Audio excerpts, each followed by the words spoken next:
Ahí estamos. Ahí te estoy viendo, preciosa. Linda, hola, ¿cómo están? Miles de excusas. En general este sistema se ha portado bien, pero hoy día estaba particularmente lento.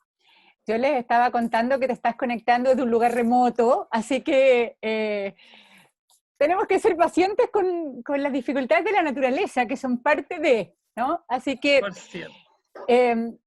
como estamos grabando, ahora vamos a empezar a grabar, así que vamos a partir, vamos a hacer la simulación de que estamos partiendo, Negrita. Eh, Buenas tardes, vamos a partir nuestra sesión de hoy día dedicada a la mujer descalza de Scholastic Mukasonga o Mukasonga en lengua ruandesa. El nombre Scholastic es un nombre puesto desde el mundo cristiano. En realidad el nombre original es Mukasonga. Es la primera vez que leemos en este taller un texto del África profunda. Y fue una elección en el contexto del programa de este año que tiene que ver con el paisaje de los otros y con disponernos a escuchar otras voces, a leer voces a las que no estamos acostumbrados para poder disponernos mejor a la empatía. En ese contexto, a mí me pareció importante buscar una voz de ese mundo y descubrí a esta autora que me ha fascinado, que quiero compartir con ustedes, La mujer descalza, que es el libro que vamos a empezar a trabajar. Es el único texto de Mukasonga que está traducido al español, de hecho no está en Chile. Eh, Esperemos que empiece a llegar y que otros textos de ella, que han tenido premios importantes en Francia, premios Goncourt, se puedan empezar a traducir al español. Para presentar a esta autora, en el contexto en que ella escribe, quiero partir con un pequeño párrafo, en que ella va a hablar de su madre.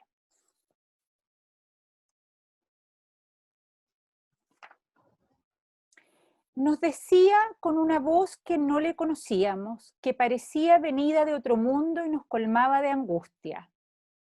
Cuando yo muera, cuando ustedes me vean muerta, tendrán que cubrir mi cuerpo. Nadie debe verlo. El cuerpo de una madre no puede quedar expuesto. Serán ustedes, hijas mías, las encargadas de cubrirlo. Solo a ustedes les corresponde hacerlo. Nadie debe ver el cadáver de su madre, porque si no, eso las perseguirá, las atormentará hasta el día de su propia muerte, cuando también ustedes necesiten que alguien cubra sus cuerpos. Sus palabras nos daban mucho miedo. No las comprendimos. Aún hoy no estoy segura de comprenderlas, pero nos aterrorizaban. Estábamos convencidas de que debíamos velar todo el tiempo por mamá y estar preparadas si la muerte venía por ella para envolverla en su paño y así proteger su cuerpo sin vida de las miradas ajenas. Es cierto que la muerte rondaba obstinadamente a los deportados de Yamata, pero a nosotros, que aún éramos pequeños, nos parecía que amenazaba sobre todo a mamá, como el leopardo silencioso que avanza sobre su presa. No envuelto en su paño el cuerpo de mi madre. Nadie estuvo allí para hacerlo. Los asesinos pudieron demorarse frente al cadáver que sus machetes habían desmembrado. Las hienas y los perros, sedientos de sangre humana, se alimentaron de su carne. Sus pobres restos se perdieron en la pestilente fosa común del genocidio. Y tal vez hoy, pero eso también lo ignoro, solo sean en la confusión de un osario, huesos entre los huesos y cráneo entre los cráneos. Mamá, no estuve ahí para cubrir tu cuerpo y no tengo más que palabras, palabras de una lengua que no comprendías para cumplir con lo que me pediste. Y estoy sola con mis palabras, con estas pobres frases que sobre la página del cuaderno tejen y retejen la mortaja de tu cuerpo ausente.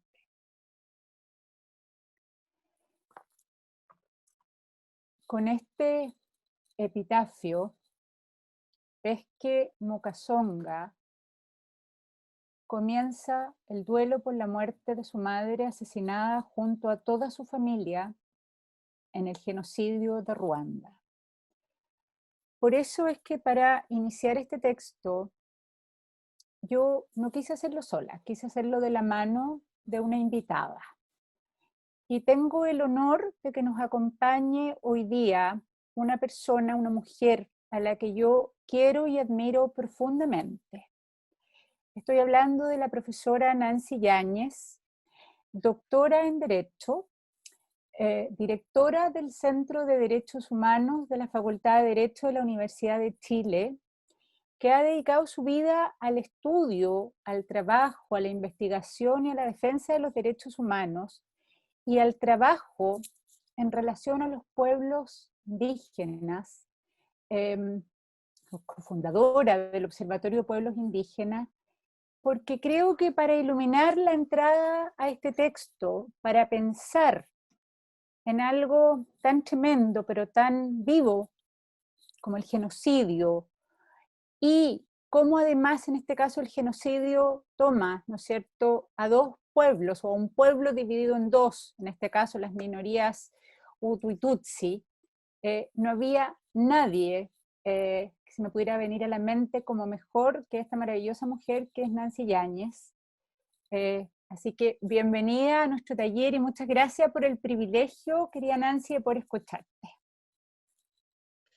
Muchísimas gracias, Natalia. La verdad que para mí no solo es un honor la invitación de poder compartir este minuto, poder compartir la amistad, poder compartir además esta conversación con nuevas caras, con nuevos amigos y amigas, pero sobre todo el regalo de haber leído este maravilloso libro, porque francamente es un texto sobrecogedor, de una sutileza que evidentemente hace un recorrido maravilloso sobre las tradiciones de un pueblo abatido y que no obstante las condiciones de adversidad da cuenta de la maravillosa condición humana de una mujer que es capaz de ser resiliente en las condiciones más precarias y transmitir esa resiliencia a una hija que es capaz de hacer este maravilloso testimonio, ¿eh? Así que yo primero que todo quiero agradecerte en realidad la oportunidad de haber conocido a esta autora y de haber leído este libro. Para quienes trabajamos en el mundo de las ciencias sociales y el derecho, el primer impacto que tenemos es que abdicamos de la literatura. Salvo gente fantástica como Natalia, persistente, el resto, y veo aquí varias caras conocidas, ¿no? Pablo, Pato, que en el fondo a quienes les mando un beso y un abrazo cariñoso. La verdad que uno termina abdicando de las palabras maravillosas de la literatura, así que fue de verdad un regalo. No sé con cuánto, en qué has pensado, pero cuántos minutos tengo como para reflexionar en respecto del texto y lo que nos sugiere en definitiva el texto. Toda la sesión es tuya, así que tenemos en total hasta las 9:30, pensando en que hay un tiempo para hablar del texto, de la idea del genocidio, de, digamos, lo que es tu experiencia también en trabajar con minorías étnicas y que podamos conversar en algún momento como tú dispongas, sea entre medio, sea después, ¿cierto?, con el grupo. Bueno, yo esperaría que ustedes se sientan en plena libertad de interrumpirme cuando lo estimen conveniente. Yo puedo hablar muchas horas y puedo ser...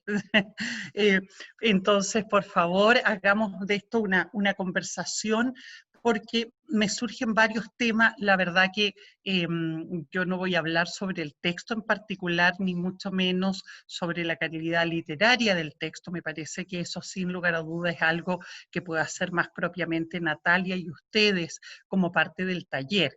yo quiero compartir algunos de los temas de discusión que provoca la lectura de un libro de estas características. Y primero que todo quisiera poner en el debate la cuestión de la colonización. Yo creo que, y la colonización desde distintas aristas, ese sería uno de mis primeros temas, ¿no?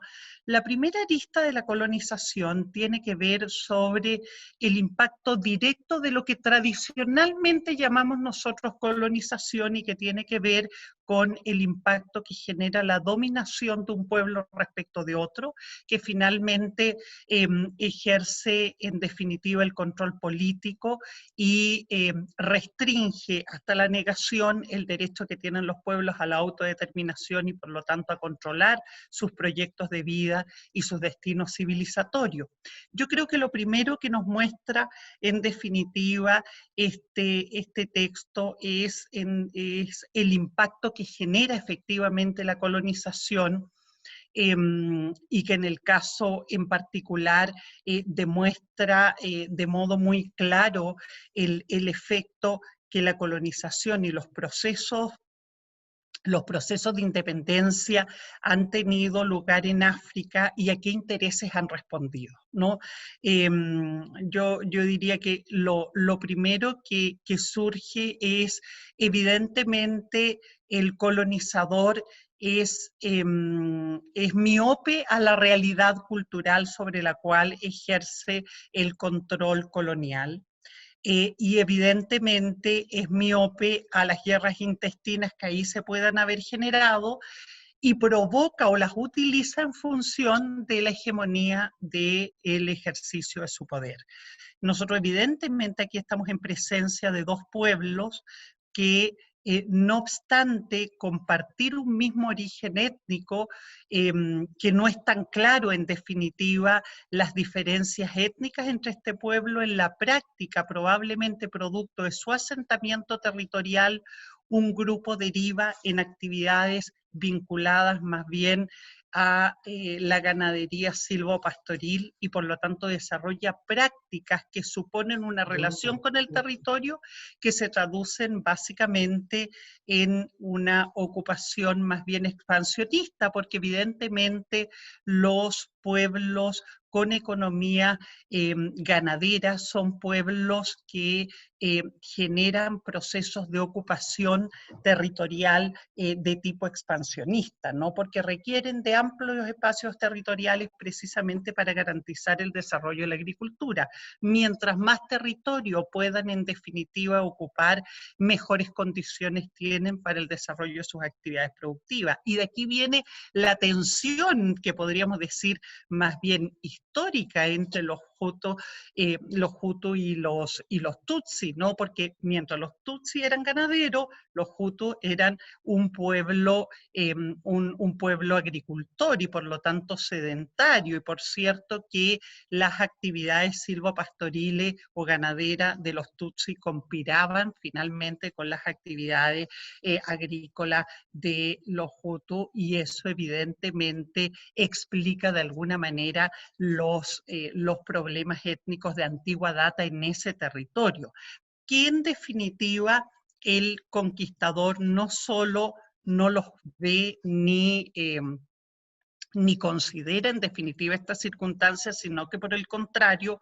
agudiza las diferencias, garantizando entonces el poder político de los Tutsi, particularmente, e introduciendo para garantizar esa hegemonía una categoría de castas que no era propia de esa realidad cultural, ¿no? Entonces, finalmente, no solamente garantiza la hegemonía del poder político por parte de los Tutsis, sino que por otro lado, genera condiciones de subordinación esclavistas, porque en el fondo es con servicio, coloca en un estatus subordinado a los Hutus, de modo que en definitiva establece condiciones de servicio personal, ¿no? Entonces, introduce diferencias,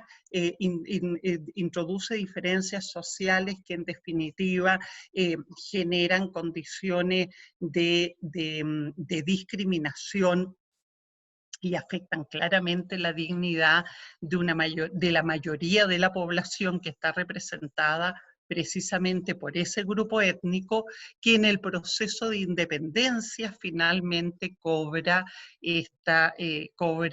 finalmente venganza, generando entonces o engendrando la guerra civil que se traduce en el desplazamiento de los tutsis fuera del territorio, ¿no? Entonces, ¿cuál es en definitiva el efecto o las razones que están detrás de esto? Bueno, el interés colonial de tener un grupo étnico que finalmente es funcional a los intereses coloniales, y de alguna manera los Tutsi y la monarquía Tutsi fue funcional a los intereses coloniales hasta que se genera el proceso de independencia. Y aquí yo creo que hay otro punto de poner en consideración y que tiene que ver con de qué manera los procesos de independencia constituyen realmente procesos de descolonización. Y yo creo que esto es interesante también para mirar la propia realidad latinoamericana, porque si uno mira la realidad africana, en definitiva los procesos de independencia siguieron perpetuando, en definitiva dieron cuenta de procesos políticos propios en el territorio, en algunos casos garantizaron en definitiva el ejercicio del poder político en las mayorías demográficas, pero las mismas rápidamente fueron capturadas por intereses económicos postcoloniales que finalmente se han traducido en las situaciones de conflictividad social, étnica y socioambiental que se observan en definitiva en África en todos los territorios, haciendo prácticamente inviable o con serias crisis de gobernabilidad a los gobiernos republicanos postcoloniales, ¿no? Y en donde incluso con posterioridad a estos procesos, los poderes coloniales han seguido manteniendo sobre todo el control sobre los recursos y generando relaciones bastante corruptas con las autoridades de turno. Ahora, si nosotros trasladamos esa reflexión a la realidad de nuestro continente, particularmente de Latinoamérica, yo creo que es interesante considerar que los procesos republicanos, en el caso de nuestros países, los procesos de independencia tampoco significaron procesos necesariamente de descolonización de los pueblos originarios en nuestro continente. Más bien lo que garantizó fue la independencia de los sectores hegemónicos de la sociedad postcolonial, básicamente de las élites criollas de tipo oligarca que se han perpetuado en el ejercicio del poder político por largos años a través de nuestra historia republicana, con algunos periodos en definitiva que tienen que ver más bien con los procesos progresistas que se dan, ¿no?, en las reivindicaciones sociales de las primeras, básicamente la primera el primer periodo, ¿no?, del siglo XX y posteriormente en la década de los 60, ¿no? Pero sin perjuicio de ello, evidentemente, mirado desde la perspectiva de los pueblos originarios, los pueblos originarios quedan adscritos dentro de las fronteras republicanas de los estados y no puede señalar, no podría afirmarse que respecto de ellos hubo un proceso de descolonización. Por el contrario, yo diría que en algunos casos uno podría dar cuenta que la subordinación colonial se acrecentó respecto de pueblos que habían logrado pactar ciertos niveles de autonomía con el conquistador. Y este es el caso particular, por ejemplo, del pueblo mapuche en el caso chileno, ¿no? En el caso chileno, lo que tenemos un pueblo mapuche que a través de los tratados coloniales, conocidos como los parlamentos, había logrado pactar condiciones, en definitiva, de autonomía que habían garantizado, ¿no?, la libre determinación de este pueblo, por lo menos entre la frontera contenida entre la frontera entre el río Biobío y el río Tolten, en donde los parlamentos reconocen la la autoridad, la investidura de gobierno propio por parte de las autoridades indígenas le reconoce las atribuciones para resolver los conflictos territoriales dentro del espacio autónomo, les reconoce plenos poderes políticos para resolver sobre las reglas que rigen, en definitiva, la vida en la sociedad mapuche, y finalmente la obligación que contraen las autoridades autónomas es el reconocimiento de la soberanía externa por parte de las autoridades españolas a efectos de impedir que otras potencias extranjeras puedan tener pretensiones coloniales en el territorio, ¿no? Recordemos que es la época en la que distintos poderes coloniales buscaban expansión en estos espacios, en estas latitudes, y por lo tanto el conquistador finalmente básicamente lo que buscaba era asegurar por lo menos su preeminencia soberana respecto de otras potencias extranjeras, y en resguardo de esa hegemonía soberana externa, garantizó al menos la autonomía de gobierno pleno en el territorio autónomo respecto del pueblo mapuche. Ahora, en lo que corresponde al sur del río Tolten, también se dieron parlamentos, particularmente el Tratado de las Canoas, por ejemplo, que permitió efectivamente que las autoridades coloniales tomaran posesión de los llanos de Osorno, pero que garantizaran la autonomía indígena en lo que era toda la cordillera de la costa de lo que hoy día corresponde a la región de los ríos y a la región de los lagos, ¿no? Entonces, el proceso de independencia y la constitución finalmente del Estado de Chile, lo que significó para el pueblo mapuche fue precisamente su colonización por parte del Estado de Chile a través de la ocupación militar del territorio, que tiene lugar entre el año 1863 y 1881, en que se genera finalmente la ocupación militar plena del territorio, y finalmente se inicia el proceso de reducción. Y si lo miramos en contraposición a lo que ocurre respecto a la realidad de los pueblos indígenas ruandeses, fíjense que nos encontramos ahí con una situación bien particular, porque mientras el pueblo mapuche de tiempos coloniales era una sociedad ganadera y a la vez sociedad, podemos decir que tiene dos etapas, ¿no? De una sociedad cazadora-recolectora, previo a la llegada del conquistador, a una sociedad ganadera que se genera precisamente como consecuencia de los procesos de cambio que se van generando en la sociedad mapuche en tiempos coloniales, producto de la disponibilidad de ganado, particularmente en lo que conocemos hoy día como las pampas argentinas, y que bajo en las lógicas de ocupación territorial mapuche corresponde al Puelmapu. Entonces, la sociedad mapuche del siglo XVIII es una sociedad ganadera en expansión, y una sociedad además que alcanza un gran nivel de desarrollo económico, que es el que por otro lado permite explicar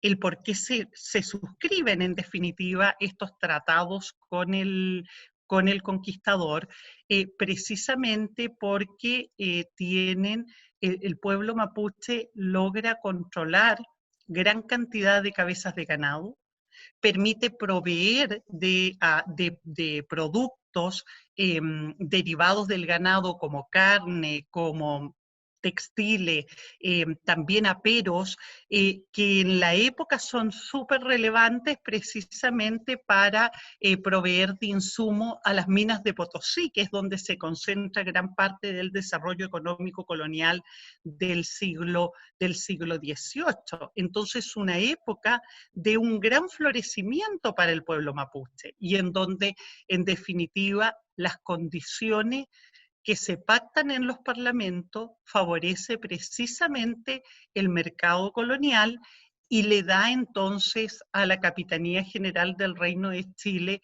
una importancia estratégica para proveer sobre todo de charqui a las minas de Potosí. ¿Por qué de charqui? Porque además los mapuches controlaban las salinas que estaban precisamente ubicadas en la ribera del río Negro Limay, en lo que corresponde a la provincia de Neuquén, en Argentina, ¿no? Entonces, tenemos una sociedad con características particulares, eso se va a reflejar en las categorías territoriales del pueblo mapuche de la época, y es precisamente la que es truncada por el Estado chileno cuando genera la reducción del territorio mapuche. Entonces, cuando se produce la reducción del territorio mapuche, esta sociedad ganadera mapuche al estilo Tutsi se transforma en una sociedad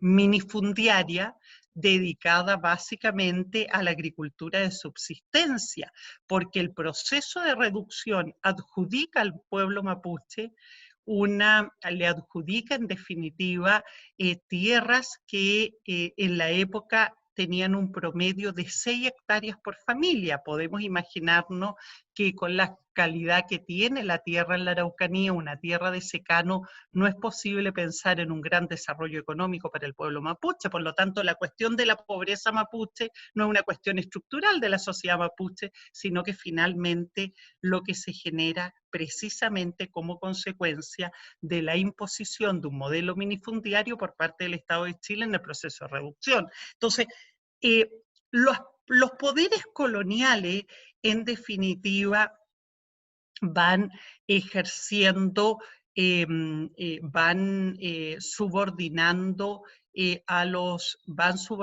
a los pueblos, y una de las formas de subordinación implica la alteración de sus prácticas culturales como herramienta en definitiva de dominación, ¿no?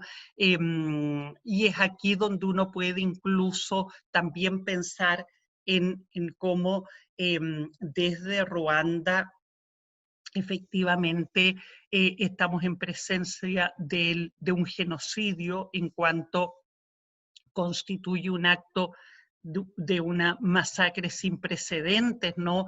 Bueno, que tiene evidentemente precedentes en la historia de la humanidad a través de las masacres generadas en la Segunda Guerra Mundial, pero además también generadas en los procesos coloniales anteriores. Pero la masacre que constituye el genocidio a la vez es un etnocidio, porque finalmente lo que hace no solo es el exterminio físico de las personas que forman parte de un pueblo, sino que además el exterminio de la civilización que esas personas han construido, ¿no? Y que en el caso, evidentemente, del pueblo Tutsi es muy evidente, porque el genocidio supone entonces el exterminio del 70% de sus miembros, como una forma además de eliminar no solo a las personas, sino que toda esa tradición cultural, ¿no? La situación, en definitiva, que se genera, por ejemplo, con el pueblo mapuche, uno podría decir que, bueno, tiene patrones que es interesante considerar, no para, y alguien podría decir, bueno, pero usted está radicalizando la postura, pero radicalizar la postura tiene por objeto mirar en su real complejidad de la problemática si es que uno quiere de verdad superarla, porque superar, en definitiva, la cuestión de la colonización supone efectivamente tomar medidas efectivas de descolonización. Y es por eso que la lucha por la autodeterminación supone no solamente hacerse cargo de la actual coyuntura histórica y por lo tanto de la forma en que en la actualidad las sociedades enfrentan, ¿no?, sus procesos de colonización, habiendo sido desprovisto, sino de todo, de una parte importante de sus rasgos culturales, ¿no? Sino que implica pensar en cómo revertir ese estado de cosas. Y revertir ese estado de cosas no significa que la aspiración sea volver a esa sociedad de los ulmenes, por ejemplo, en el caso mapuche, ¿no? No implica en definitiva volver a prácticas culturales ancestrales, sino que a prácticas culturales que están arraigadas en la tradición y que de alguna manera dan cuenta de qué forma el dinamismo le permite en definitiva a los pueblos enfrentar determinadas coyunturas históricas sin tener que abdicar de sus prácticas tradicionales. Y este libro, y precisamente lo maravilloso que tiene este libro, es que precisamente nos muestra la capacidad que tienen, en particular las mujeres y en particular la madre de la autora, de en el exilio, en condiciones absolutas de adversidad, en condiciones de amenaza permanente a la integridad física y psíquica de las comunidades de refugiados tutsi. En condiciones además ecosistémicas no apropiadas para el desarrollo de su cultura, restablecer, ¿no? Generar procesos que permitan restablecer sus rasgos culturales, ¿no? Que permiten en definitiva generar con una resiliencia increíble, ¿no? Un proceso que podríamos decir transformativo, en el cual adapta sus condiciones a las tradiciones, redignificando su presencia en el territorio. Y nosotros vemos cómo, ¿no? Ella relata cómo la madre hace un ejercicio que me parece que es maravilloso, ¿no? En cómo un pueblo que primero vive en las condiciones extremas de hacinamiento, en los espacios de refugio, ¿no? En los albergues de refugiados, donde nace incluso, ¿no? La hija menor, comienzan a generar entonces un asentamiento fuera de los lugares que estaban reservados para refugiados, a generar sus propias viviendas, algunos con los patrones civilizados, pero ella utilizando los patrones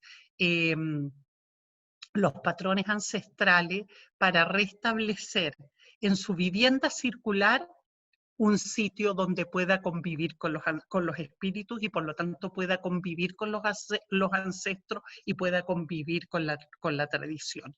Eso es lo que hoy día uno podría llamar los procesos de etnogénesis, ¿no? En definitiva, ¿no? Un proceso por medio del cual, bueno, los pueblos se adaptan a las nuevas circunstancias de la colonización, a las nuevas circunstancias del desplazamiento y por lo tanto del desplazamiento forzado por la guerra, del desplazamiento forzado por el cambio climático, del desplazamiento forzado por la presencia de asentados o de asentamientos humanos externos ajenos al territorio, la presencia de la industria extractiva dentro de los territorios, ¿no? Que obliga en definitiva a adecuar sus prácticas culturales a las nuevas circunstancias. Pero lo más relevante es que en la medida en que estos procesos de cambio social siguen estando enraizados en la identidad cultural, constituyen procesos de redignificación, ¿no? Y el prestigio de ella, por lo tanto, en la sociedad tutsi refugiada, está vinculado precisamente a la capacidad de redignificar el valor que implica ser tutsi en ese territorio, ¿no? Y que de alguna manera la autora en su propuesta literaria sigue recogiendo, ¿no? Y aquí quisiera tal vez hacer un referente, hemos hablado harto del pueblo mapuche, pero uno podría también mirar la realidad de los pueblos indígenas del norte del país. En el caso de los pueblos indígenas del norte de Chile, ahí tenemos una historia no contada, ¿no? porque nosotros lo que tenemos, lo que la historia oficial de alguna manera connota con mayor fuerza, es precisamente la forma en que Chile ocupa los territorios del norte del país como territorios peruano o boliviano, en una guerra en donde Chile ejerce su hegemonía bélica y por lo tanto ingresa a la narrativa histórica como un acto heroico del Estado de Chile, que finalmente legitima la ocupación de ese territorio por su superioridad bélica, dada fundamentalmente por el esfuerzo heroico de quienes participaron en esa gesta patriótica. Ese es el discurso oficial, ¿no? Pero la realidad es que ese acto, esa ocupación militar implica la anexión de territorios indígenas y de comunidades que previo a la ocupación militar y anexión del territorio habían quedado adscritos dentro de las fronteras territoriales de otros países que habían tenido sus propios procesos de independencia y que a la vez tenían sus vínculos étnicos que no eran transfronterizos hasta antes de la guerra, ¿no? Sino que eran relaciones a través de la cual las comunidades andinas ocupaban esos territorios y ocupaban distintos nichos ecológicos desde la costa hasta el altiplano, desarrollando actividades de intercambio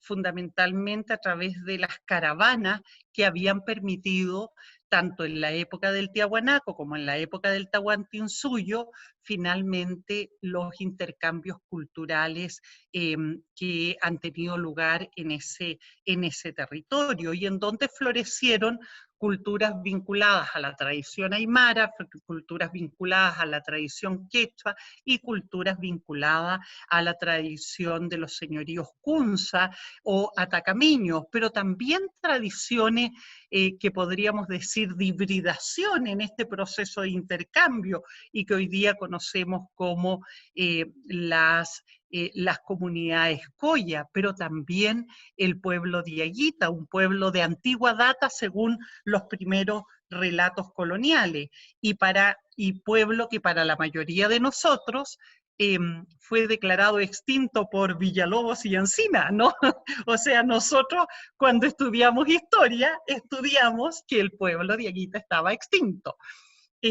No veo, yo creo que ninguno de nosotros alcanzó en definitiva a nuestros hijos hoy día saben que el pueblo dieguita sigue vivo y que ha mantenido continuidad histórica, siendo el caso más paradigmático el de la comunidad dieguita, los huascualtinos, cuyo territorio ha permanecido bajo su poder desde tiempos inmemoriales hasta la fecha, con títulos reconocidos por el conquistador y también por el Estado de Chile, ¿no? Entonces, cuando la Guerra del Pacífico implica la anexión de estos territorios al Estado chileno, finalmente se lleva adelante un proceso de chilenización. ¿Y eso qué significó? Que en definitiva, los aymaras dicen, fue un proceso de desaymarización. Fue un proceso de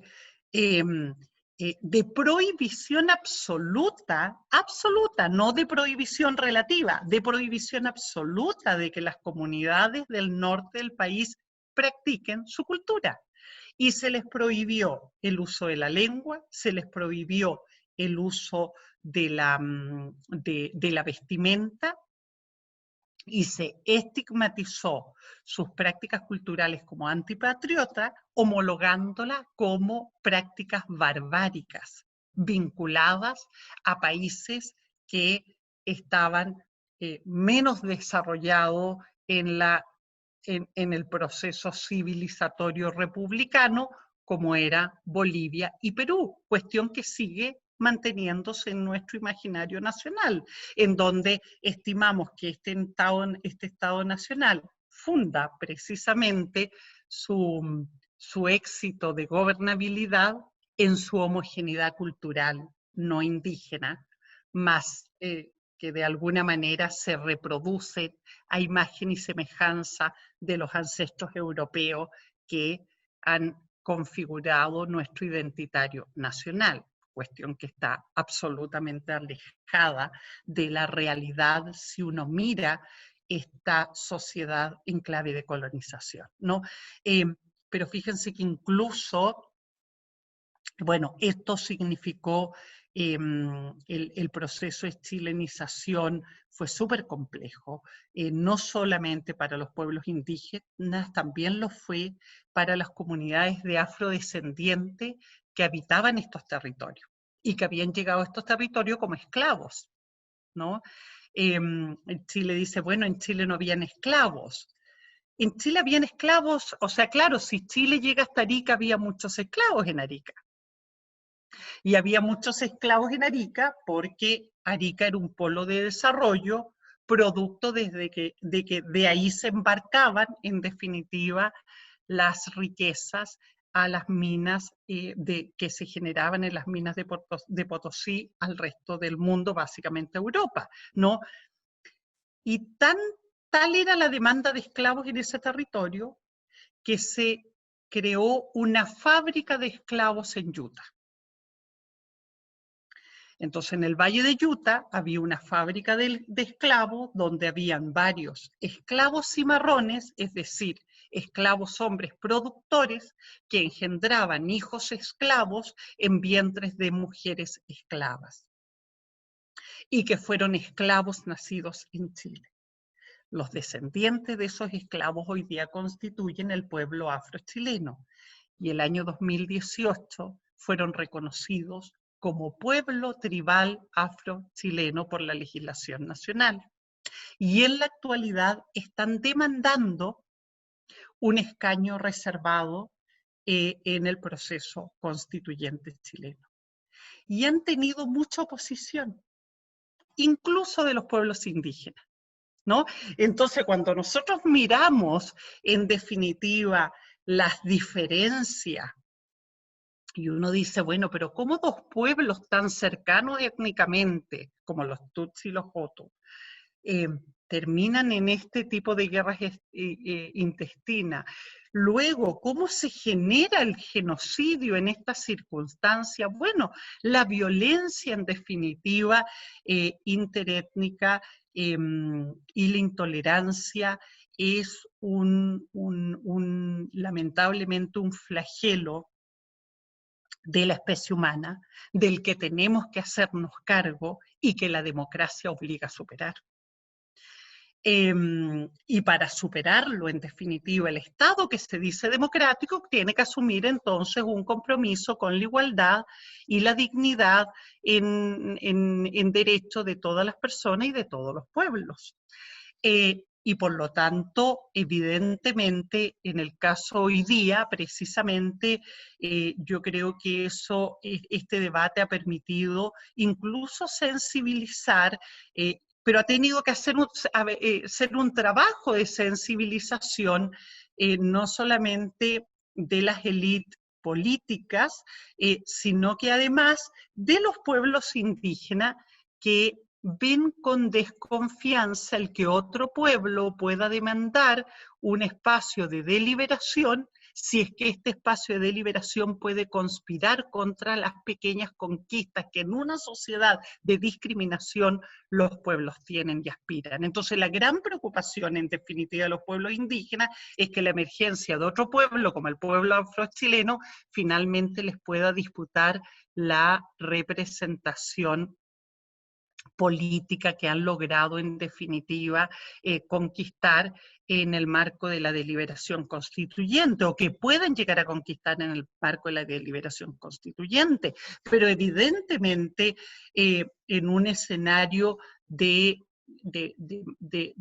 mayores espacios de reconocimiento y de tolerancia, empiezan evidentemente a emerger las demandas de los pueblos por el reconocimiento y si no nos hacemos cargo de ello, nosotros finalmente lo que vivimos es como sociedades, como las familias con grandes secretos o con grandes tragedias de las que no nos hacemos cargo, ¿no? El genocidio de los Selknam, por ejemplo. El genocidio Selknam tuvo lugar en Chile y es genocidio en todas sus circunstancias. O sea, no hay ni un elemento que a nosotros nos permita decir que no hubo genocidio, que hubo un genocidio relativo respecto de los Selknam en el caso chileno. El Estado de Chile, ya constituido como un Estado republicano y democrático, habiendo ejercido soberanía sobre el extremo austral, en particular sobre la isla de Tierra del Fuego, entrega en concesión a potencias extranjeras, particularmente a empresas inglesas, y aquí estamos hablando de la sociedad explotadora de Tierra del Fuego, donde estaba por una parte la familia Brown Menéndez, pero además la Williamson Balfour, que es la empresa que en definitiva eran los capitales ingleses que estaban involucrados en la sociedad explotadora, que eran parte de los inversionistas en la sociedad explotadora de Tierra del Fuego, la misma que tomó en arriendo la isla de Pascua y que finalmente la responsable del exterminio de los Selknam. Y volvemos a las prácticas culturales ancestrales, porque los Selknam eran una sociedad cazadora-recolectora, que cazaba guanaco, que era básicamente el tipo, la fauna disponible, la fauna que era propia del territorio, y que fue reemplazada por los colonos, por estas empresas, a quienes el Estado en Chile les dio en concesión el territorio, por ovejas, razón por la cual finalmente, al no haber entonces fauna silvestre como guanaco disponible y habiendo ovejas disponibles, bueno, los Selknam cazaban ovejas. Y como los Selknam se transformaron en una amenaza para la empresa, para esta empresa y para básicamente la ganadería que ahí se desarrollaba, entonces contrataron sicarios que mataban Selknam y a quienes finalmente se le pagaban por presentar los testículos o las orejas de los Selknam que habían sido asesinados. Y esto se hizo con la anuencia del Estado de Chile, hasta que en la década de los 40 los capuchinos dicen, mire, ¿sabe qué? En realidad la verdad que el Estado de Chile tiene que darle amparo jurisdiccional a esta gente. Los tribunales de Chile tienen que proteger, por lo menos darle un debido proceso. Y obligó a que se capturara a los Selknam que habían cometido hurto respecto de la empresa al haber matado a las ovejas de propiedad de la sociedad explotadora, y entonces deciden llevarla a los tribunales de Punta Arenas. Y estas personas, cuando están siendo conducidas por sus captores, se rebelan y matan a sus captores. Y entonces se confirma la predestinación de salvaje que tenían los Selknam. Tan salvajes son que fueron insurgentes a la autoridad chilena y por lo tanto el Estado de Chile los abandona a su suerte y terminan siendo exterminados por la sociedad explotadora de Tierra del Fuego. Hoy día, si uno pasa por la Alameda o por cualquier lugar donde uno pase y quiera ver un bembé, se va a encontrar con la Williamson Balfour, ¿no? La Williamson Balfour, la misma que en la década de los 40 exterminó al pueblo Selknam con la anuencia de las autoridades chilenas, ¿no? Y que finalmente los pocos que lograron sobrevivir al genocidio, que fueron harto menos en porcentaje que los Tutsi, llegaron a Dawson. Y en Dawson terminaron muriendo producto de las enfermedades contraídas básicamente por la imposición de la ropa y las prácticas occidentales que los hicieron víctimas de tuberculosis u otras enfermedades pulmonares, producto de que evidentemente las condiciones climáticas del lugar, ellos estaban acomodados a las condiciones climáticas bajo sus propias prácticas, pero no al generarse entonces este cambio en las prácticas culturales, y la mayoría de ellos terminan muriendo básicamente en las misiones de capuchino en la isla Dawson, ¿no? Hoy día hay descendientes Selknam. En el 75, Anne Chapman entrevistaba a Lola Liepja en esos maravillosos relatos de Lola Liepja, donde se hablaba de la última Selknam.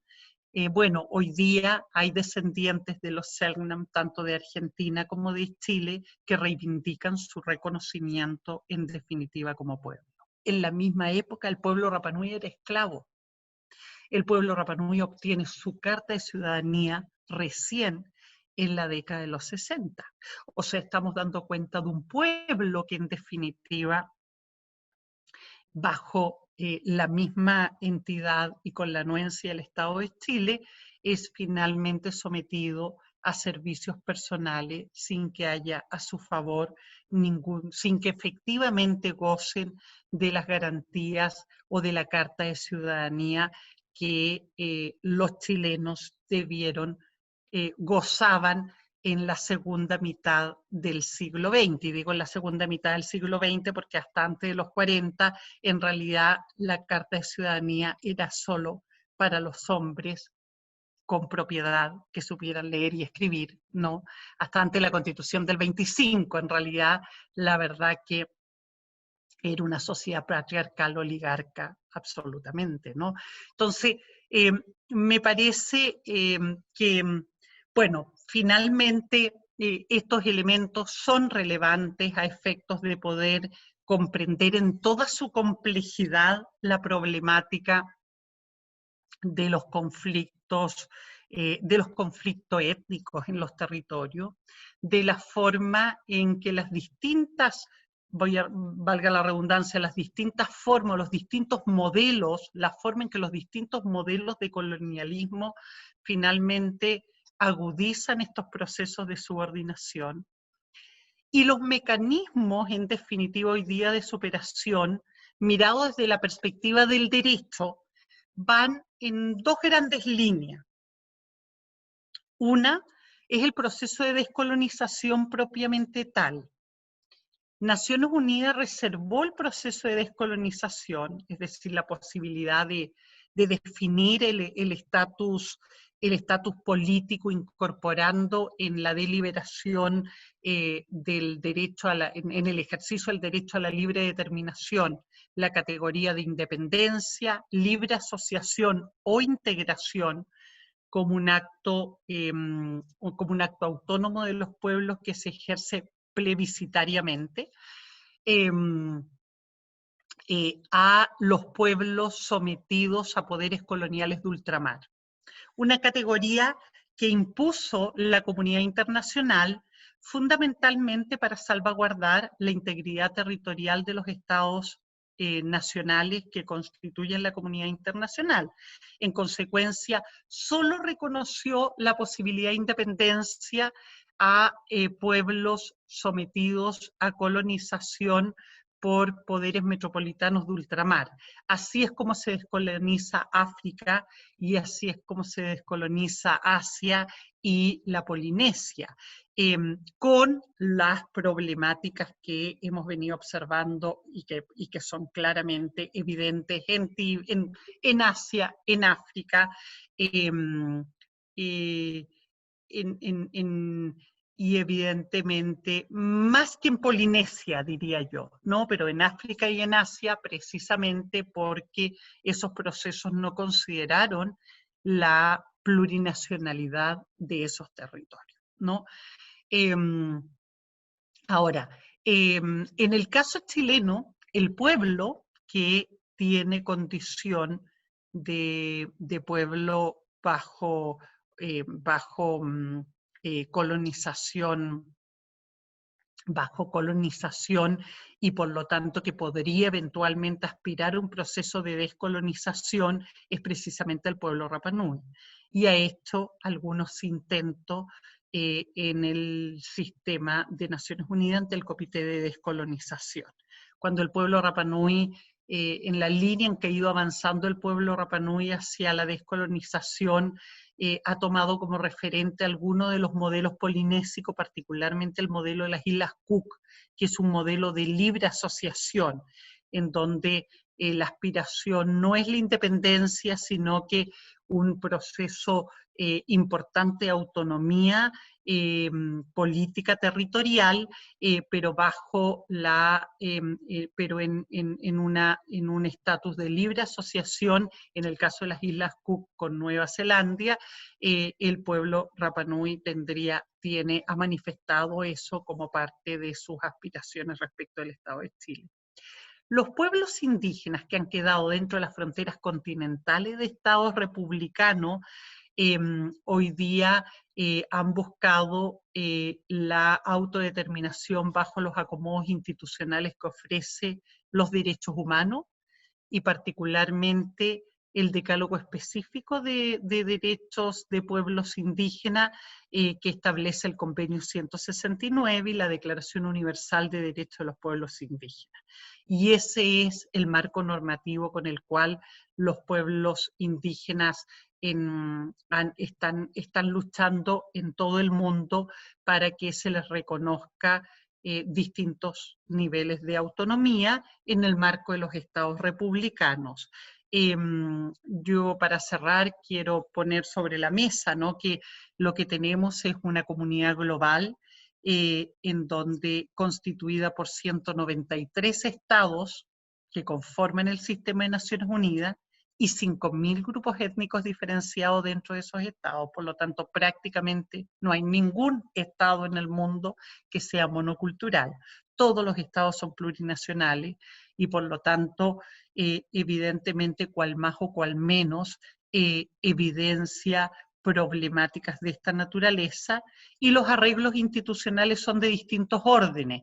Los que hemos visto como resultado de los procesos de descolonización, pero también otros dentro de las fronteras de los estados, como las autonomías territoriales, en el caso español, por ejemplo, los cantones en el caso suizo, o las autonomías municipales, como es el caso de las autonomías que se vienen dando en Bolivia, o las autonomías étnicas, como es el caso de las autonomías de los pueblos indígenas de Panamá, la más antigua de Latinoamérica, particularmente la del pueblo Cunayala, ¿no? Entonces, nosotros hoy día, de cara a un proceso constituyente, vamos sin lugar a duda, tenemos una oportunidad única para hacernos cargo de ese debate, y creo que es muy relevante hacerlo, sobre todo pensando en los niveles de tensión interétnicas que tenemos en nuestro país, ¿no? Porque evidentemente eso es una realidad, y es una realidad que se arrastra en nuestra historia y de la que, en definitiva, debemos hacernos cargo, en particular si nuestra aspiración es profundizar nuestra condición de Estado democrático, ¿no? Eso diría yo, esperando algunas reacciones. Yo voy a partir reaccionando, agradeciendo esta maravillosa exposición, porque creo que es fascinante escucharte. Yo tengo la suerte de venir haciéndola hace un tiempo. Creo que es maravillosa la propuesta de pensar esto desde los procesos de colonización, ¿cierto? Yo creo que son muchas las preguntas, voy a hablar muy cortito para dar la palabra, pero también quiero agradecer y destacar la invitación que está haciendo Nancy. Creo que en vista del proceso constituyente es fundamental pensar estos temas, ¿no? Si es que no vamos a tener escaños reservados para los pueblos indígenas, que es lo que al menos yo hubiera querido, creo que tenemos que pensar cómo, cómo hacer para que estos temas no queden fuera. Yo solo quiero dejar una pregunta lanzada y abrir, dar la palabra, que es tal vez, porque creo que en el taller obviamente no todos son abogados, no todo el mundo ha trabajado en el mundo de derechos humanos, entonces hay cosas que no son obvias para todos. Pedirte si, súper cortito, antes de abrir la palabra, si tú puedes precisar para quienes no tienen la precisión el concepto de genocidio, que no es simplemente, ¿no es cierto?, la matanza, es un concepto técnico que creo que es importante manejarlo, así muy cortito, y de ahí abrimos el debate. Bueno, el concepto de genocidio fue establecido en una declaración que es del año 48. Es considerado uno de los más graves crímenes contra la humanidad. Y está establecido como el exterminio, en definitiva, tiene dos elementos, ¿no? Un elemento, en definitiva, objetivo, que es el exterminio de un grupo humano, ¿ya? Por parte de otro grupo que pretende ejercer su superioridad étnica o racial, ¿no? Desde esa perspectiva, en definitiva, el genocidio involucra también el exterminio cultural de un grupo. Pero la diferencia está dada en que la diferencia con el etnocidio, por ejemplo, está dada en que el genocidio supone el exterminio físico, ¿no? Entonces, el exterminio físico de un determinado grupo étnico con el objeto de garantizar, en definitiva, la superioridad étnica, racial y política de otro grupo que se estima superior, ¿no? Ahora, hoy día uno podría ver situaciones uno también puede observar situaciones de etnocidio que no necesariamente significan el exterminio físico. Por ejemplo, la devastación de territorios en la Amazonía, en la Chiquitanía o en el Chaco, en la trifrontera de Brasil, Bolivia y Paraguay, donde habitan pueblos no contactados o en contacto inicial o en aislamiento voluntario. El exterminio de su territorio étnico, que no necesariamente puede significar el exterminio físico, supone en definitiva su exterminio cultural, porque en definitiva los condena al desplazamiento y los obliga a un contacto que evidentemente supone su asimilación en las condiciones mayores de precarización. En algunos casos también significa el exterminio físico, y podemos dar cuenta de que se ha generado ahí un genocidio propiamente tal, ¿no? Porque cuando se socava las bases de su subsistencia, la hambruna y además las enfermedades finalmente terminan con el exterminio físico de esos pueblos. Pero en el caso del genocidio, el elemento fundamental es esta intencionalidad del exterminio, ¿no? Es lo que se ha considerado en definitiva dentro de la configuración del genocidio al aplicar por la Corte Internacional de Justicia, al aplicar la Convención del 48 y hoy día, y por los tribunales, el Tribunal Internacional Penal de Ruanda, el de Yugoslavia, y bueno, hoy día la Corte Penal Internacional.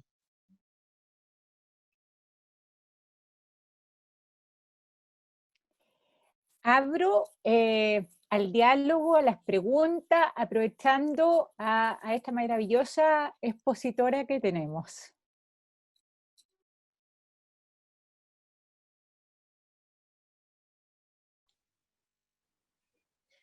Hola Nancy. Hola. ¿Qué tal? Soy Pilar Rodríguez, mucho gusto. Hola Pilar, mucho gusto. Mira, quería hacerte una pregunta bastante desde la ignorancia, pero quiero aprovechar que estás por acá. Lo que pasa es que tú planteas que los Tutsi y los Hutu no eran demasiado diferentes en sus raíces, por lo que te entendí en tu exposición. He estado mirando, sobre todo hace un par de días vi un documental sobre los más buscados, que está la persecución del que importó los machetes y que se considera el gran autor, se me fue el nombre en este minuto, ¿eh? Un tipo, bueno.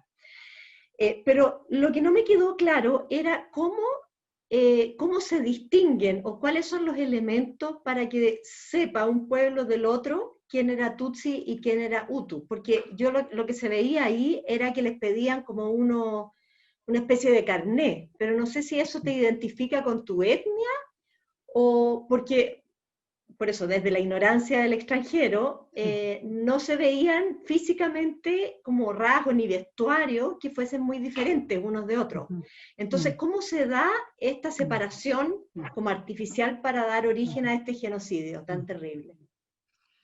Mira, yo no soy experta en esas culturas ni en esas sociedades y tengo información más bien general y algo indagué a propósito de la conversación que íbamos a tener hoy día y por eso me permití la afirmación, porque entiendo que a ver, los Hutus decían que los Tutsi venían de Etiopía y por eso los tiraban al río, para que por en la corriente se los llevara a su país de origen, ¿no?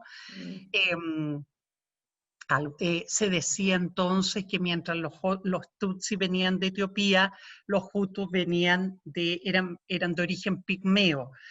Lo más probable es que hayan, pensar en definitiva, es que haya mucha relación o procesos de intercambio no étnico dentro de los pueblos, ¿no?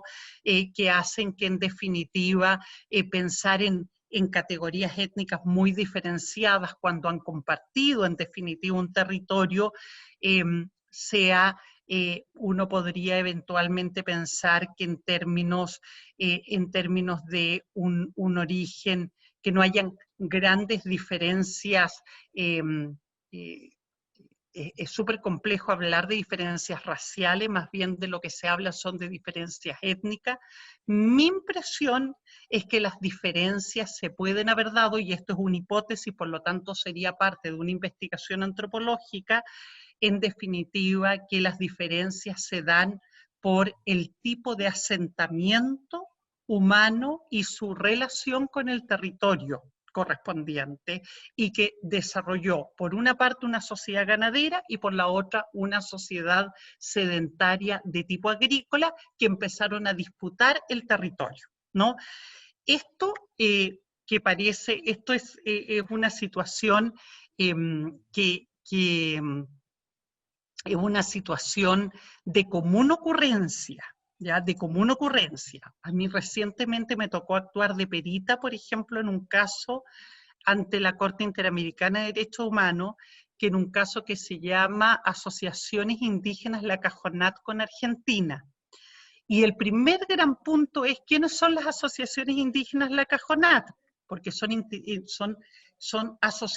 comunidades pluriétnicas finalmente, ¿no? En donde grupos étnicos de distintas procedencias han terminado en el devenir histórico generando procesos de fusión. Los antropólogos hablan de fusión, y entonces hoy día más bien lo que tenemos son sociedades pluriétnicas. Los procesos históricos van derivando en distintas, en situaciones de mayor o menor conflictividad interétnica, no obstante este proceso de fusión que se pueda dar, ¿ya? Mi impresión, y por eso es que lo que puse sobre la mesa es la forma en que el poder colonial agudizó esas diferencias, ¿no? Ahora, en el genocidio, los muertos fueron mayoritariamente tutsi, pero también fueron hutus moderados. Y finalmente, el genocidio termina en definitiva, todavía, incluso dentro del debate está si fueron o grupos Tutsi radicalizados o grupos Hutu radicalizados, ¿no? Entonces, lo que quisiera yo poner sobre la mesa es que los conflictos étnicos son de extrema complejidad y requieren, no solamente requieren una mirada lo más compleja posible, y eso supone mirar desde la interdisciplinariedad para quienes tenemos esta formación científica disciplinar propia del mundo occidental, pero sobre todo, como digo yo, los conflictos sociales tenemos que mirarlos desde la ecología de los saberes, ¿no? Evidentemente, uno requiere de conocer, de establecer condiciones para la expresión del otro, ¿no? No es solamente como, en definitiva, y que es el gran problema que tiene la antropología, que es interpretar la otredad, te fijas o no, sino que en realidad cómo nosotros generamos condiciones para que, en definitiva, nuestras problemáticas sociales, que al ser plurinacionales, deben de alguna manera mostrar esa multiplicidad de saberes para poder comprender. Y yo creo que en eso el libro es fantástico, porque en realidad el marido ofrece una interpretación, empieza a generar una interpretación de esa realidad que va fusionándose con el poder de los misioneros y con la información que entregan los misioneros. Ella va fusionando su realidad y entregando, en definitiva, la mirada y el conocimiento que le permite dialogar con los espíritus, con los ancestros y con la tradición. Por cierto, por eso que es una maravillosa etnografía, más bien lo que tenemos por delante. Entonces uno podría pensar en esa etnografía que en realidad hay mucho todavía que analizar, que estudiar y que aprender para comprender la problemática del genocidio ruandés y para restablecer bases sociales que permitan a esa sociedad desarrollarse en las condiciones de paz que requiere una estabilidad democrática. Entonces, me parece que tu pregunta es central, ¿te fijas o no? En términos de decir, es muy complejo determinar, en definitiva, quiénes, o sea, no cabe ninguna duda que hay genocidas responsables, personas, en definitiva, naturales que pueden ser identificadas como responsables del genocidio. Pero en último término, el desafío de gobernabilidad que tienen los pueblos supone entonces hacerse cargo de las complejidades de la problemática étnica.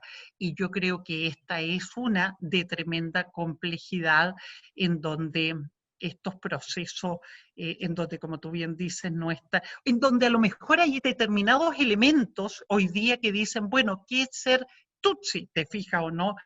Y acá, fíjate que algo que...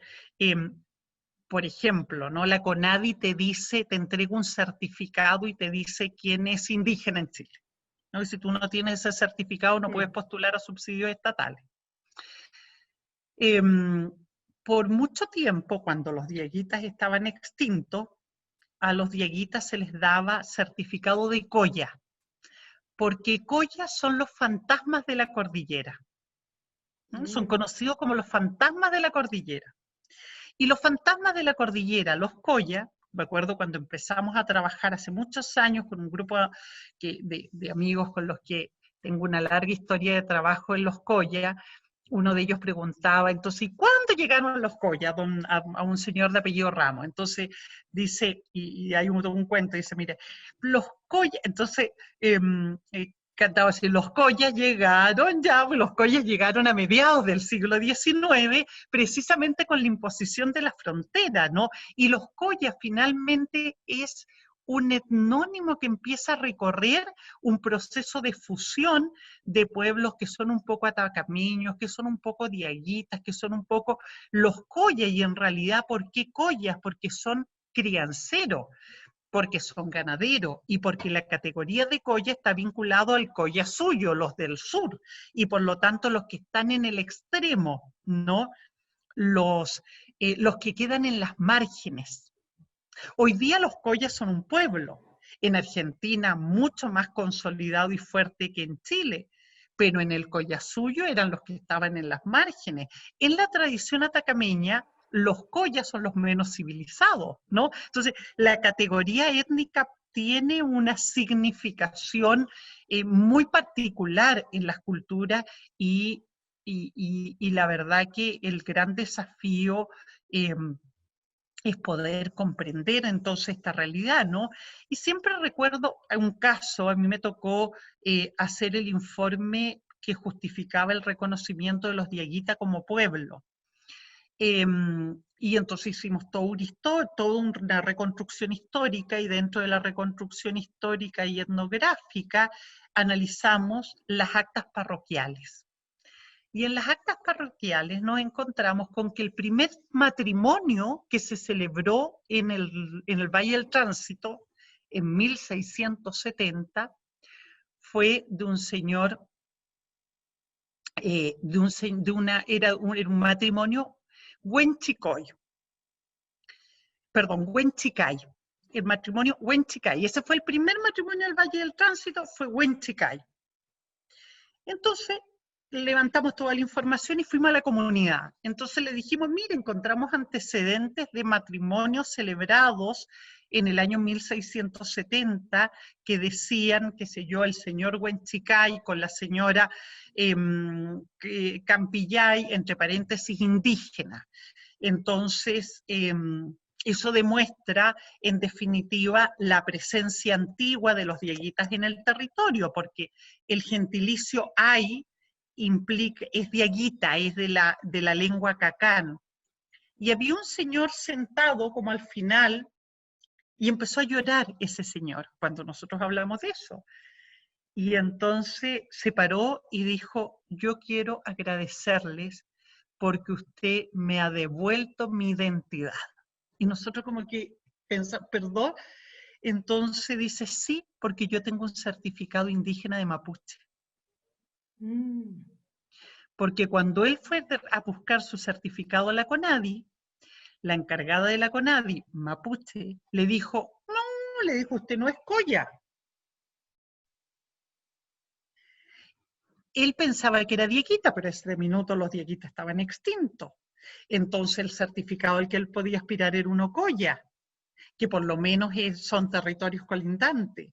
Y la encargada le dijo, no, usted es mapuche, porque el apellido es Huenchicoy, y la oficial del registro civil seguro que se equivocó. Y le dio un certificado mapuche.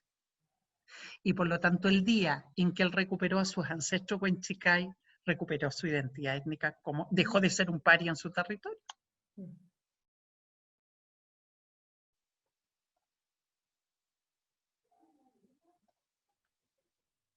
Interesante.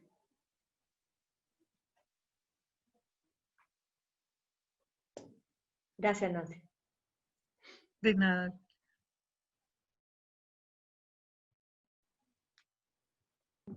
En relación a la pregunta que hicieron recién, las etnias en África se reconocen por la pronunciación, el lenguaje y algunos sonidos.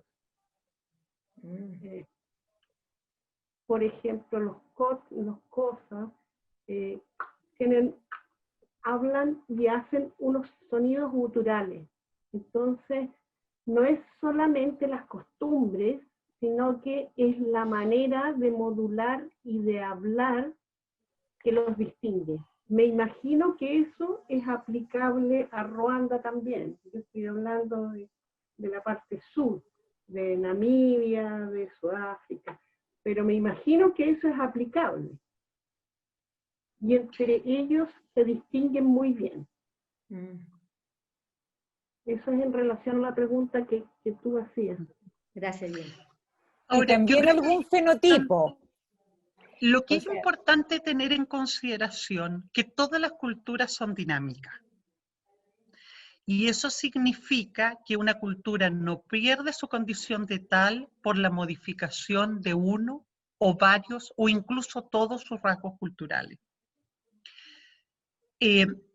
Lo que confiere en definitiva la identidad étnica es la autoidentificación, y eso es un acto soberano de los pueblos y de sus miembros, que podría ser la vestimenta, que puede ser la forma a través de la cual se comunican, que pueden ser, en definitiva, algunos gestos, algunos sonidos, ¿no? La legitimidad, en definitiva, del grupo, pero que eso constituye un acto.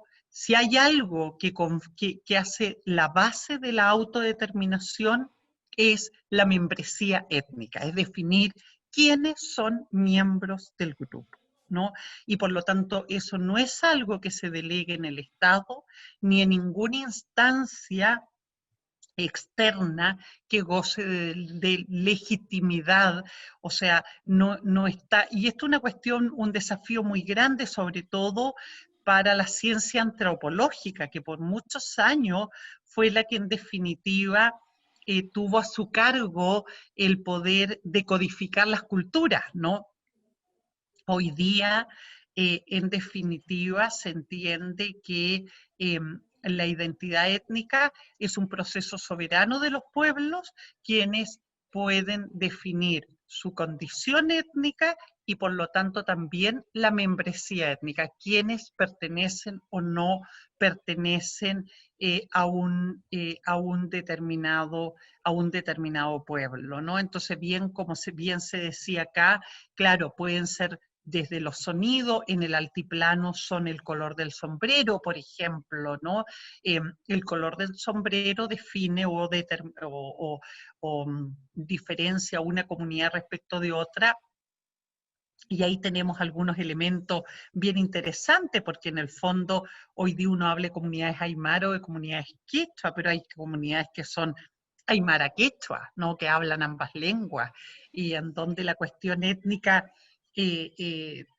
está hoy día es el elemento lingüístico el que confiere pero lo que define la identidad étnica es más bien una cierta pertenencia territorial de comunidades que, bueno, que se entienden formar parte del pueblo aymara porque comparten la lengua, pero que en realidad sus diferencias, sus particularidades están definidas precisamente por los territorios y las prácticas culturales vinculadas a ello, ¿no?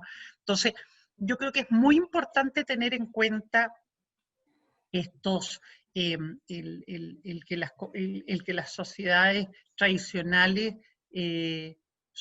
están sometidas, el cambio social hace parte de la estructura cultural de igual forma que la organización política, el régimen de parentesco o las relaciones de género. Me parece que... Yo quiero agregar una cosita. Perdona, Natalia, no sé si lo veo solamente yo como anfitrión, pero Esteban tiene la mano levantada. Era para avisar que hay una función de levantar la mano para preguntar y la puso hace como 10 minutos.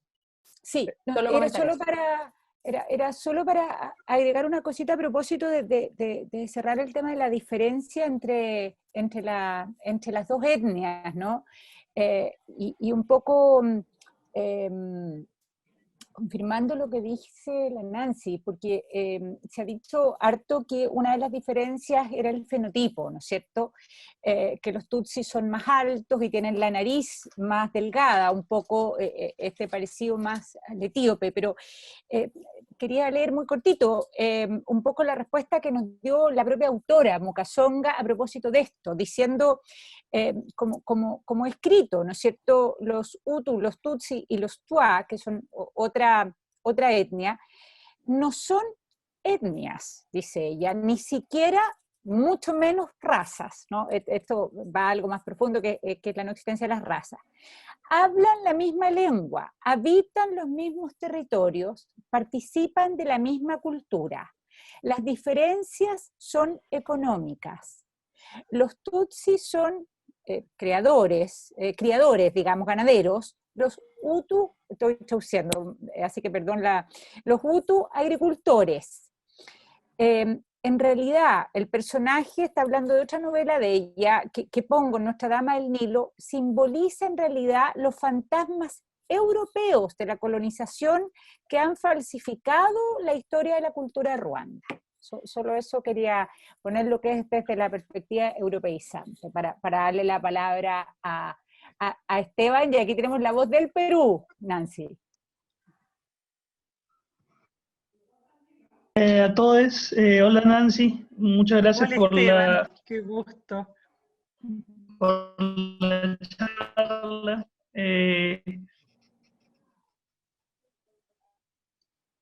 Yo soy diplomático y ahora que decía en la Comunidad Internacional de Naciones Unidas con respecto al genocidio y de lo que implica las etnias, me acordé de una conversación que tuvimos cuando todavía se podía reunir uno y tomar vino, con un colega que ha trabajado 10 años y sigue trabajando en Naciones Unidas, justamente en derechos humanos. Y ya bien entrada la noche, me acuerdo que tuvimos una discusión en la cual mi esposa y yo estábamos opuestos a la definición de indígena, que entiendo es parte del sistema de Naciones Unidas, que estaba muy ligada a la lengua. Por lo que recuerdo, como digo, había vino y era muy de noche, pero recuerdo que para él y su esposa, que es rusa y también trabaja en Naciones Unidas, la lengua era un factor definitivo de quién es indígena y quién no. Y para Aida, mi esposa, y yo, nos parecía que en una sociedad como la latinoamericana, en la cual el mestizaje es tan amplio, la condición de indígena es transversal a toda la sociedad. Entonces, luego he venido pensando, pero sí, quizás tiene razón, quizás quienes estén aún viviendo en comunidad y tengan un manejo más cercano a las lenguas originarias, tendrán más condición de indígenas que otros o no. Y esto, ahora que lo conversan, me hizo pensar en el artículo de Arguedas sobre la aculturación, ¿no? El concepto de aculturación, de no ser aculturado, de ser todavía indígena, ¿no? Y quería preguntarte qué tanto he rescatado esta discusión de medianoche, qué tan es importante es el factor lingüístico como definición de una etnia o de un indigenismo en Latinoamérica, y qué piensas tú, por ejemplo, de si se puede considerar indígena al migrante peruano que está acá, que no tiene ningún tipo de práctica cultural especial, salvo religiosos o tal, pero claramente sí tiene un fenotipo indígena, por ejemplo. ¿Cómo entra esto dentro del sistema de Naciones Unidas o del sistema legal internacional? Muchas gracias, Esteban. Mira, a ver, uno de los grandes problemas de la colonización en nuestro continente tiene que ver por esta supuesta por el impacto que ha tenido la invisibilidad del mundo indígena a propósito del mestizaje, ¿no? Esto es muy clásico, sobre todo en México, por ejemplo, ¿no? México ha levantado el imaginario mexicano, el imaginario de lo nacional mexicano, supone o exacerba por su propia tradición republicana en la revolución, la idea del mestizo, ¿no? Sin embargo, la realidad de Latinoamérica no es que el mestizaje garantice la igualdad de derechos. la situación no es que el mestizaje nos genere condiciones de exclusión en función de la indianidad. Sin ir más lejos, en Chile, en donde el imaginario nacional en donde pareciera que en definitiva de hecho, a propósito del tema del lenguaje, ¿no?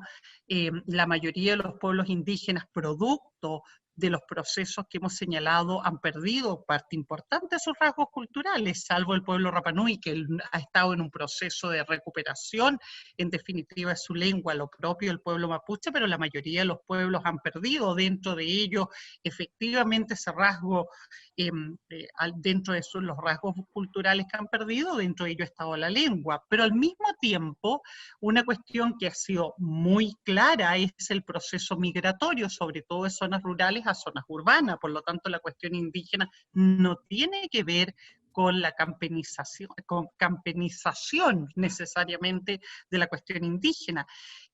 La circunstancia de que una persona sea indígena, específicamente la circunstancia del apellido indígena, de su identidad como indígena vinculada exclusivamente al apellido. En Chile significa que esa persona, en igualdad de condiciones con un otro que no tenga esa condición, tiene una brecha de discriminación que se traduce, por ejemplo, de acuerdo con la encuesta de categorización socioeconómica, la encuesta CACEN, un 43% menos de ingresos. Y sobre todo en cargos de mayor especialización y que por lo tanto suponen mayor profesionalización, mayor capacitación. Es decir, un profesional no indígena, mestizo, criollo, chileno, sin apellido indígena, con un profesional en igualdad de condiciones con apellido indígena, gana en Chile. Por esa sola circunstancia, 43% menos, ¿no? Y eso evidentemente da cuenta que la problemática en definitiva de la discriminación no está zanjada por la circunstancia de que en definitiva todos los que conformamos, de que todos los nacionales de nuestros países tengamos dentro de nuestra conformación étnica o nuestra conformación racial algo de sangre indígena, ¿no? Porque evidentemente las élites, en el fondo, la cuestión de la condición de indígena sigue siendo un factor en definitiva, de discriminación y de exclusión. Ahora, evidentemente, la primera gran cuestión es superar esas brechas de discriminación y de exclusión. Por eso que toda la cuestión de derechos de los pueblos indígenas surge en el ámbito de la OIT, en el ámbito del empleo, porque donde primero se da cuenta de esta exclusión es en ese ámbito, y por eso que se aprueba el convenio 107 en el año 51 en la OIT, ¿no? Precisamente para erradicar condiciones de discriminación y exclusión en el empleo. Pero así como la dignidad, la garantía, en definitiva, de dignidad plena supone no solamente el que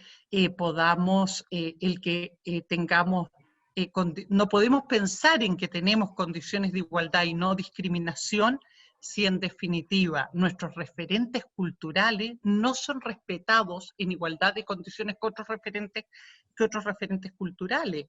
Entonces, el gran punto acá, ¿no?, es que el referente cultural hegemónico es el referente cultural occidental, y los otros referentes culturales son considerados referentes culturales en las márgenes, que en definitiva debieran ser superados si es que una persona tiene en definitiva la aspiración de acceder a las condiciones de igualdad, en definitiva, de acceder, ¿no?, a las condiciones de desarrollo que establece la promesa, la promesa civilizatoria hegemónica, ¿no? Entonces, el cambio de paradigma es decir, sabe que no, o sea, que hay otro modelo de sociedad que tiene derecho a expresarse en igualdad de condiciones que la cultura occidental y que tiene una oferta de desarrollo que debiera gozar del mismo prestigio, ¿no? En Perú es bien interesante la discusión porque en Perú se habla de que son indígenas las comunidades nativas, y esto es básicamente las comunidades amazónicas, pero que las comunidades campesinas, fundamentalmente las comunidades andinas, no serían consideradas comunidades indígenas porque su proceso de campanización, fundamentalmente el proceso de reforma agraria, determinó que se modificara su estructura indígena por una estructura que era la estructura sindical, ¿no? Y en el fondo ahí se constituyeron sindicatos campesinos, pero evidentemente, entonces hoy día gran parte de la discusión es si pueden o no si son o no considerados indígenas para efectos de reivindicar los derechos colectivos que reconoce el derecho internacional. Y aquí volvemos sobre la discusión anterior, y yo creo que hay un punto importante que dar cuenta. La conquista de los pueblos indígenas en el sistema de Naciones Unidas es que sean considerados pueblos. Esto es relevante, por eso se habla de pueblos y no de etnias, porque etnia es un concepto más bien de tipo cultural, que da cuenta de un grupo que comparte determinadas prácticas culturales, pero el concepto de pueblo es una categoría política, y en consecuencia, la condición de pueblo de un determinado grupo étnico implica que puede, en definitiva, acceder al derecho a la libre determinación que el derecho internacional reserva a los pueblos. Y la denominación de indígena, que en definitiva parece tener su origen, en definitiva, en el error histórico de Cristóbal Colón, ha sido de alguna manera globalizada, y hoy día responde a lo originario, ¿no? Pero lo originario como aquello que es tradicional que es tradicional al lugar, que es tradicional al territorio, y que no necesariamente supone o abdica de las relaciones que tienen estos pueblos con sus miembros fuera del territorio. Por ejemplo, el pueblo maorí, que tiene pleno control territorial sobre el territorio de la Isla del Norte y sobre el maritorio adyacente, hasta las 200 millas, o sea, tiene control sobre el suelo, el subsuelo, el mar y todos los recursos naturales que ahí existen, y los puede controlar sin que Nueva Zelanda tenga posibilidad de ejercer derechos soberanos sobre ese espacio territorial, al punto que le ha revertido leyes sectoriales como la Ley General de Pesca y Acuicultura. Entonces, lo que se genera en definitiva en ese territorio es ejercicio del derecho a la libre determinación del pueblo maorí, y aquí se aplican los artículos 1 del Pacto de Derechos Civiles y Políticos, el Pacto de Derechos Económicos, Social y Culturales, que hablan de pueblos, no de pueblo indígena. Dice, todos los pueblos tienen derecho a la libre determinación, y todos los pueblos tienen el derecho a los recursos, en ejercicio de esta libre determinación, a los recursos necesarios para asegurar su existencia organizada como pueblo. Entonces, en el caso de los maorí, ellos comparten en definitiva han generado mecanismos para compartir esos recursos con aquellos que habitan en Auckland. En Auckland habita el 85% de la población maorí. Entonces, evidentemente, hay mecanismos de redistribución de la riqueza desde el territorio étnico hacia los territorios urbanos. En el caso Kunayala, por ejemplo, los miembros del pueblo Kunayala están sometidos a una especie de diezmo de sus ganancias fuera del territorio que tienen que reportar al territorio étnico. Y si cometen un delito fuera del territorio, son juzgados por las leyes panameñas, pero a la vez son sometidos a las normas tienen que reportar sobre su conducta a las autoridades tradicionales Kunayala, ¿no? Entonces, los pueblos van, en el fondo, si uno mira, por ejemplo, la realidad mapuche en Chile, la principal fuente de ingreso de las comunidades mapuche por muchos años fue las remesas del trabajo doméstico que realizaban las mujeres en Santiago de Chile, ¿no? Y si uno mira la economía de todos nuestros pueblos en el continente, son las remesas que hacen los migrantes fuera del territorio, que si son indígenas, siguen siendo indígenas donde estén. Los oaxaqueños serán indígenas aunque viven en Washington. Y las comunidades que provienen del mundo andino, del mundo amazónico, en definitiva, de Perú, de Bolivia, de Chile, de donde sean, son indígenas y portan en definitiva sus rasgos culturales al país en definitiva donde estén. Y eso se traduce en derechos que van a tener que ser respetados por el país receptor. Por ejemplo, en Chile, un grupo de jóvenes otavaleños que cometieron un crimen alevosísimo. Bueno, a uno de ellos, en el fondo, fueron objeto de tortura por otros presos en la cárcel, por lo tanto ellos tienen evidentemente derecho a ser salvaguardados de sus derechos fundamentales, no obstante lo alevoso de su crimen. Pero una de los elementos, por ejemplo, fue cortarle la trenza, ¿no? Lo que constituye evidentemente un atentado contra su dignidad, ¿no? Entonces, evidentemente son elementos que es fundamental de salvaguardar y preservar cualquiera sea el lugar donde las personas se encuentren y que ha obligado precisamente a los países más liberales en este ámbito, por ejemplo, a Francia, a revisar toda su normativa que precisamente proscribe el uso de símbolos religiosos en espacios públicos, a propósito de la migración, y el uso de símbolos religiosos por personas migrantes provenientes de tradiciones, por ejemplo, musulmanas, en donde el uso de símbolos religiosos es una condición cultural que no pueden, a la que no pueden renunciar.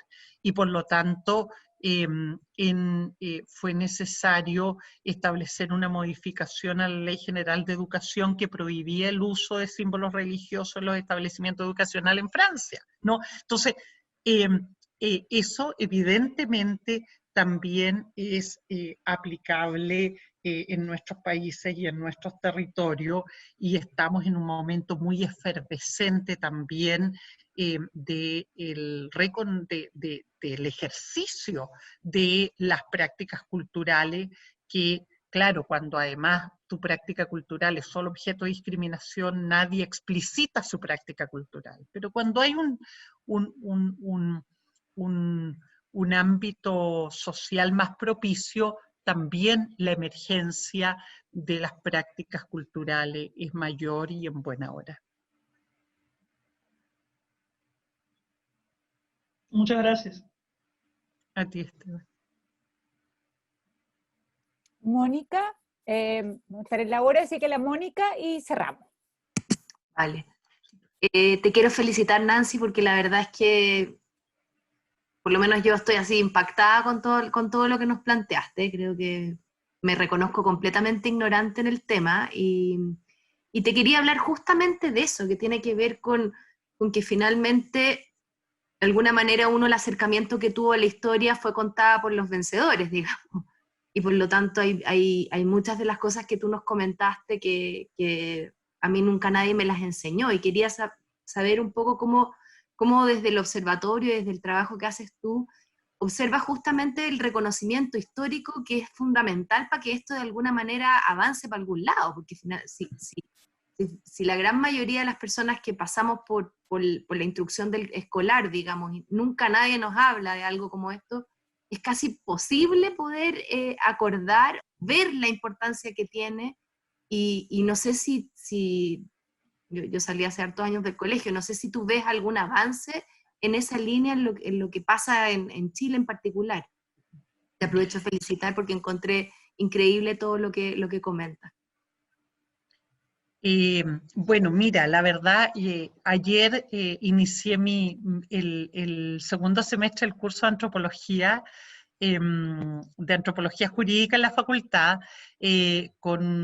y era la introducción a la clase, así que un debate relativamente similar al que estamos teniendo hoy día. Y es interesante porque en definitiva lo que comentábamos ahí, ¿no? En esa clase están los mejores estudiantes de historia del país. No, no cabe ninguna duda que quienes estaban sentados en esa clase son los estudiantes más que han tenido los mejores logros académicos y que supuestamente poseen más conocimientos históricos. Y evidentemente, como tú bien señalas, la historia, que si bien ha tenido algunas modificaciones en los últimos años, sin lugar a dudas, yo creo que se ha democratizado en parte el conocimiento, de alguna manera se ha incorporado algunos elementos en lo que es la historia. También es cierto que en el último tiempo hemos visto cómo se está desde el Ministerio de Educación propiciando terminar con la educación, o restringir el estudio de la historia en la formación, en la formación escolar, ¿no? Entonces, yo diría que el gran esfuerzo que se hizo en Chile fue la Comisión Verdad Histórica y Nuevo Trato. ¿Ah? Chile se debe una Comisión Verdad Histórica y Nuevo Trato.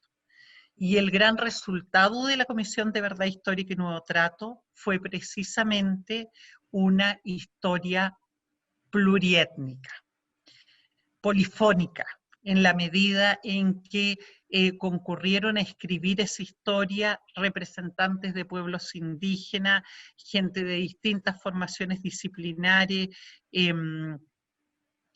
Hubo un grupo en el fondo, conformaron el consejo de la comisión representantes de distintas distintas tiendas políticas, buscando en definitiva un consenso nacional sobre el tema, y el informe de la Comisión Verdad Histórica y Nuevo Trato, que es del año 2003, ustedes lo pueden encontrar en la web, está con millas a disposición en la web si uno lo busca, pero no ha sido resaltado por ningún gobierno. En esa época convocó el gobierno de Ricardo Lagos, hubo recomendaciones concretas de parte de la Comisión de Verdad Histórica y Nuevo Trato, y podríamos decir que era un gobierno que podría haber sido sensible, por algo convocó a la comisión, sin embargo no implementó ninguna de las recomendaciones, y el informe no fue difundido. El informe de la Comisión de Verdad Histórica y Nuevo Trato no ha sido difundido por ningún gobierno durante todo este proceso, ¿no? Entonces uno esperaría que ese fuera un libro o un texto obligado para debatir sobre las problemáticas que hoy día están en el centro de la discusión en el país, ¿no? Entonces, yo lo que sí los invito a leer, porque es súper interesante leer el informe de la Comisión de Verdad Histórica y Nuevo Trato. Yo creo que ese es un producto de la Comisión extremadamente relevante. Todos quienes tuvimos la oportunidad de participar ahí aprendimos muchísimo. Hoy día evidentemente requiere una reactualización, pero creo que hay elementos suficientes de juicio ahí para que ustedes puedan ampliar sus conocimientos sobre la situación de los pueblos indígenas y la relación de los pueblos indígenas con el Estado y con la sociedad mayor chilena. Ahí hay un trabajo importante.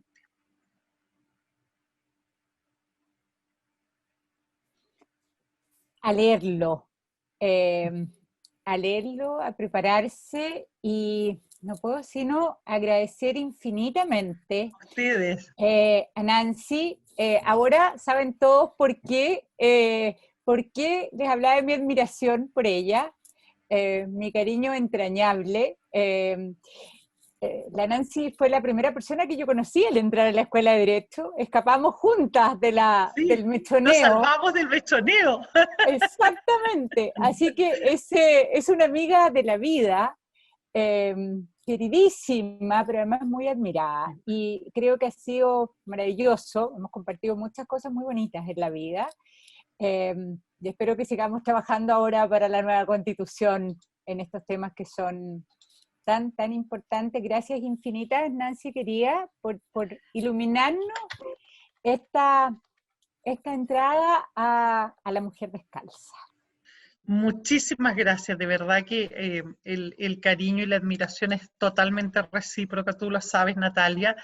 Feliz de poder estar compartiendo este minuto, como muchos otros en el pasado y con muchos otros espero en el futuro, seguir cultivando esta amistad entrañable, de verdad con mucho cariño. Uno de mis grandes legados de la escuela ha sido esta queridísima amiga, así que con mucho gusto de estar acá y de haber compartido con ustedes, y de tener la ocasión de verdad de compartir y de verlo con Patricia, con la Pati, hicimos juntas la práctica en la cárcel de San Miguel, donde tuvimos también unos minutos, muy intenso además, ¿no? El trabajo en la cárcel es un trabajo intenso y sin lugar a duda aprendimos muchísimas cosas ahí. Yo creo que fue un momento para mí absolutamente revelador en la vida, para siempre. Así que, bueno, muchísimas gracias, encantada de compartir y cuando quieran, feliz de acompañarlos, sobre todo si es que además uno tiene la oportunidad de leer un libro tan lindo. Así que muchas gracias. Que estén muy bien. Besitos, cariños a Buenas todos. noches. Adiós, Nancy. Gracias. Chao, profe. Chao a todos. Chao. Chao. Oh, gracias.